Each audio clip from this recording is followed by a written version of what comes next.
sa salive sur la terre et il en fait de la boue et il met sur les yeux de l'aveugle et il lui dit « Va à Siloé pour te laver les yeux ». Le terme Siloé signifie « envoyé ». Ça veut dire quoi? Nous tous ici, nous sommes de la terre. Quelqu'un me comprend jusque-là? Nous tous ici, nous sommes quoi? De la terre. L'homme a été tiré de quoi? De la terre. Mais pour être témoin de Jésus, lui-même il commence, il dit « Je suis la lumière du monde. Tant que je suis sur la terre, il faut que je brille. » Et lui-même plus tard, il dira « Vous êtes aussi la lumière du monde et cette lumière-là, on ne peut pas la cacher. » Est-ce que vous me comprenez jusque-là? Sachant que nous tous ici, à la chapelle, moi y compris, nous sommes de la terre, qu'est-ce que Jésus fait? Nous qui avons déjà été illuminés, nous qui avons déjà rencontré la lumière, étant donné comme nous sommes de la terre, nous devons devenir des témoins. Parce qu'il a dit, vous serez mes témoins jusqu'aux extrémités de la terre. Mais un témoin ne peut dire que ce qu'il a vu ou ce qu'il a entendu. Vous comprenez jusque-là? Un témoin ne parle pas des choses qu'il ne sait pas. Un témoin parle des choses qu'il a vues. Parce qu'on estime qu'il a exact, il était là, il a testé de la chose. Il a testé des faits. Donc les choses qui sont arrivées, lui, il a vu. Quand on l'appelle, on sait que son témoignage à lui est véridique. Quand on l'appelle, on sait qu'il ne va pas mentir parce qu'effectivement, il avait vu et il avait entendu. Mais comme nous sommes de la terre et que nous avons déjà été illuminés, Christ nous envoie en mission. Mais avant que Christ nous envoie en mission, qu'est-ce qu'il fait? Il crache sa salive sur nous. Nous qui étions simplement de la terre, il fait de nous de la boue. Je parle à quelqu'un. Oh, l'apôtre Paul a dit, Dieu utilise les choses viles, les choses qui n'ont pas d'importance pour confondre les choses sages. Je parle à quelqu'un. C'est nous ici que peut-être nous négligeons. Toi, peut-être que tu te dis, je n'ai aucune mission. Dieu n'a pas appelé. Je ne sais pas ce que j'ai à faire. Je ne sais pas. J'aimerais te dire aujourd'hui, Christ est en train de cracher sa salive, son ADN sur toi, pour t'utiliser comme étant de la boue, pour aller ouvrir les yeux d'une personne qui en a besoin. Parce qu'avant que tu ne sois de la terre, tu étais aussi un aveugle. Toi aussi, on a craché sur une personne de la salive, l'ADN de Christ, qu'on a mis à tes yeux. Et quand on t'a envoyé à Siloé, ça veut dire, pour aller ouvrir les yeux aux gens, les miracles vous accompagnent automatiquement. C'est pour ça que les apôtres, comme ils étaient en mission, les miracles aussi les ont accompagnés. Oh, je parle à une personne. Si vous êtes en mission pour le Seigneur, les miracles vont vous accompagner. Parce que si la personne vous demande, toi tu me parles de Jésus, mais qu'est-ce que Jésus a fait pour toi? Tu dois témoigner de ce que Jésus a fait pour toi. J'étais dépressif, le Seigneur m'a sorti de la dépression. J'étais accro à la pornographie, le Seigneur m'a sorti de la pornographie. Moi, j'étais colérique, le Seigneur m'a sorti de la colère. Moi, une fois, ma maman était malade, elle avait le cancer, j'ai prié. Il faut que nous puissions avoir des exemples, des témoignages comme les apôtres. Oh, je parle à quelqu'un ou pas? Amen. Vous ne pouvez pas aller en mission sans que les miracles puissent vous suivre. Oh, je parle à une personne. Parce que le principe du miracle, c'est pour pouvoir attirer les personnes du dehors. Les miracles n'impressionnent pas les enfants de Dieu. Les miracles impressionnent les païens. Non, le miracle, c'est le quotidien des enfants de Dieu. Nous, ça ne nous impressionne pas. C'est comme le parler en langue. Le parler en langue ne nous impressionne pas. La Bible dit que quand les païens rentrent, ils sont étonnés de ce que les personnes parlent de langue nouvelle. Nous, ça ne nous impressionne pas parce que pour nous, c'est le quotidien. C'est la langue du ciel. C'est comme les miracles. Mais ça, c'est pour les personnes du dehors qui doivent voir que Dieu agit encore. Je parle à une personne ou pas? Il faut que les gens vous voient en vous regardant et disent, oh, mais ça, ce sont des histoires qu'on a entendues dans la Bible. Mais comment c'est possible? Il a prié pour une femme qui, ça faisait 50 ans qu'elle n'a pas d'enfant. Elle a eu des enfants. Comment c'est possible? C'est les miracles de Dieu. Si vous allez prêcher Bill Gates, il va vous dire, moi j'ai déjà l'argent, moi j'ai déjà ceci. Qu'est-ce que ton Dieu peut me dire? Il faut lui donner des témoignages et des exemples. Je parle à quelqu'un ou pas? Il vous dira, moi j'ai déjà des avions, moi j'ai déjà des bateaux, moi j'ai déjà des milliards. Qu'est-ce que tu vas me dire? Oh, tu vas lui dire, mon ami, il te manque la paix. Il te manque la paix. Moi aussi, je n'avais pas la paix. Mais Christ a dit, je vous donne ma paix. Je vous laisse ma paix. Cette paix que le monde ne peut pas donner. Malgré tes milliards, tu n'as pas la paix. Tu as besoin de Jésus. C'est pour cela que quand Paul se tenait devant les rois qui avaient tout, et quand il parlait de Jésus, les rois étaient touchés. Parce qu'ils se disaient, on a tout. Mais la personne ici nous amène quelque chose qui nous manque. Nous ici, nous avons la chose que le monde n'a pas. Nous avons la chose que le monde n'a pas.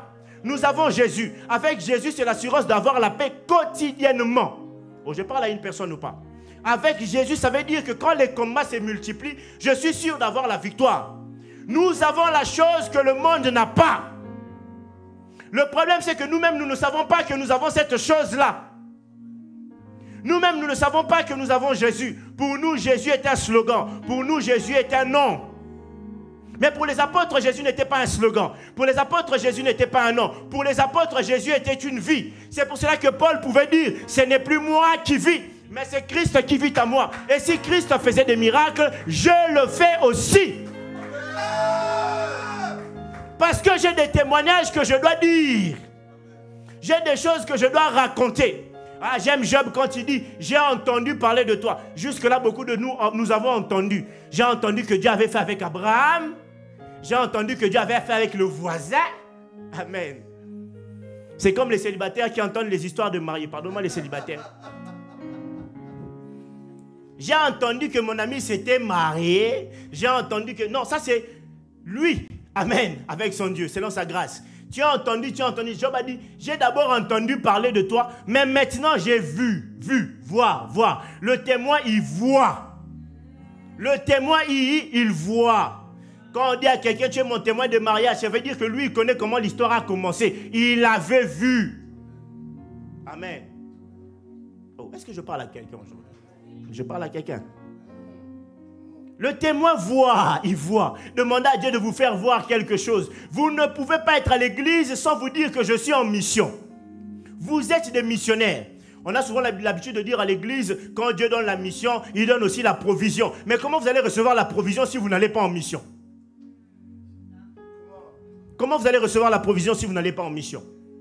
Oh, moi, ma mission, c'est de venir à l'église simplement le dimanche. Non, ta mission, c'est de venir à l'église, c'est d'apprendre qu'on te mette la boue, tes yeux s'ouvrent. Quand tes yeux s'ouvrent, toi aussi, tu pars, tu mets la boue à une autre personne pour que ses yeux s'ouvrent et ainsi de suite. Et comme ça, la chapelle, dans 2-3 ans, on sera 1000, on aura besoin d'une plus grande salle, on va faire 5 cultes parce qu'il y aura trop de monde, parce que tout le monde aura fait sa mission. Je parle à quelqu'un. Amen.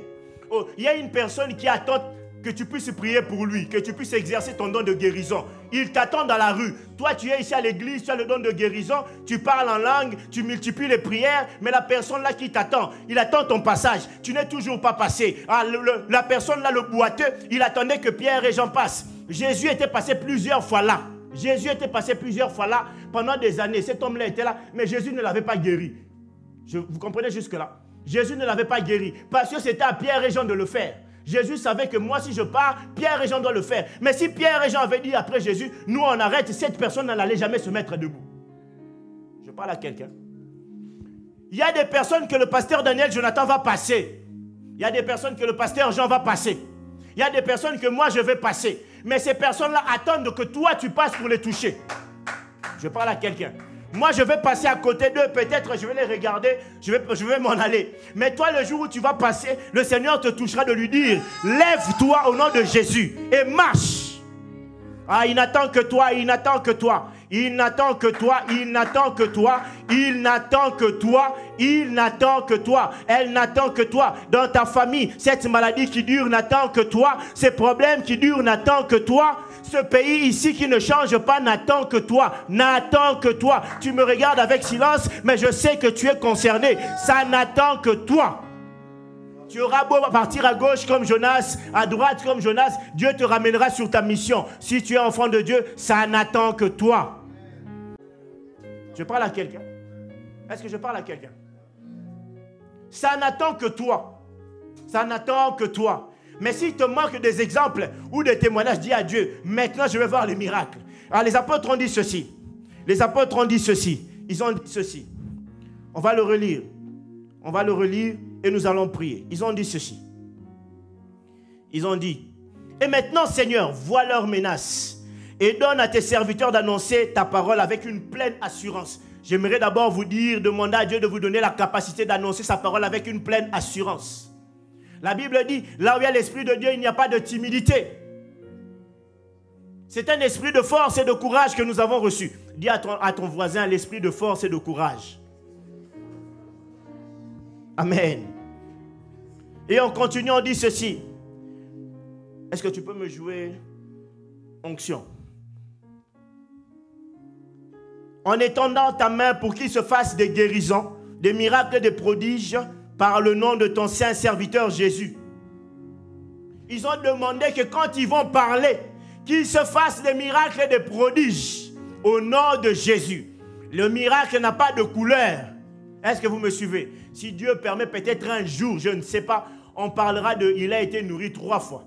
Et je vous expliquerai que Dieu n'a pas de quota pour faire des miracles. Ce n'est pas parce que dans votre famille, il y a une personne qui a été guérie du cancer que ça sera la seule personne. Il peut y avoir 10 personnes guéries du cancer, 10 personnes doivent être guéries dans votre famille. Je parle à quelqu'un ou pas? Oh, je parle à quelqu'un. Dites-moi un enfant de Jacob qui était stérile. Un enfant de Jacob qui était stérile. Les hommes de Dieu sont là. Y a-t-il un enfant de Jacob qui était stérile? Quand la Bible dit la descendance d'un tel, d'un tel, d'un tel. Est-ce que vous comprenez? Alors nous aussi dans notre famille, si on est 5, il faut que tout le monde ait des enfants. Amen. Dieu peut élever tout le monde dans une famille. Dieu peut élever tout le monde dans une famille. Oh, dans la famille de Jochebed, il y avait Moïse qui était serviteur de Dieu. Il y avait Aaron qui était sacrificateur. Et il y avait Myriam qui était prophétesse. Vous comprenez? Dans une même famille, 3 personnes qui avaient l'onction de Dieu et qui pouvaient servir Dieu puissamment. Alors pourquoi je dois être le seul dans ma famille à servir Dieu puissamment? Nous tous dans notre famille, nous devons servir Dieu puissamment. Dieu n'a pas de quota de miracles. Est-ce que vous comprenez? Quand vous êtes en mission, vous demandez à Dieu qu'il se fasse des miracles et des prodiges. Mais pas pour votre gloire. Ils ont dit ici, pas pour notre gloire. Qu'il se fasse cela au nom de ton saint serviteur, Jésus-Christ. Parce que quand nous partons en mission, c'est pour parler de lui. Pas de nous, non, pas de nous, pas de nous, non, pas de nous. Tu ne parles pas de toi, pas de toi, mais de lui, de Jésus, de la personne de Jésus. Et la Bible nous dit à la fin, les apôtres annonçaient avec assurance la résurrection de Jésus. Parce qu'ils en étaient témoins, ils étaient témoins de la résurrection de Jésus. Nous aussi ici, nous sommes témoins de la résurrection de Jésus, car sans sa résurrection, nous ne serons pas ici. Ne te prépare en mission. On n'envoie pas en mission n'importe qui, on envoie en mission des commandos. Mais un commando, avant d'être commando, il suit une formation difficile. Il passe en dessous des barbelés. Il mange la terre. On lui tire dessus. On le frappe. On le flagelle. On le muscle. Il devient musclé. Comme votre pasteur Daniel Jonathan. Quand moi je l'ai connu, il était mince. Il mettait que des costumes. Maintenant, je l'ai vu tout musclé. Un commando, il devient musclé. Est-ce que vous comprenez? J'aimerais que vous puissiez prendre de la masse spirituelle aujourd'hui. Que vous puissiez prendre de la masse spirituelle aujourd'hui. Parce que le Seigneur vient mettre de la boue à vos yeux pour que vous-même vous puissiez être de la boue pour les autres.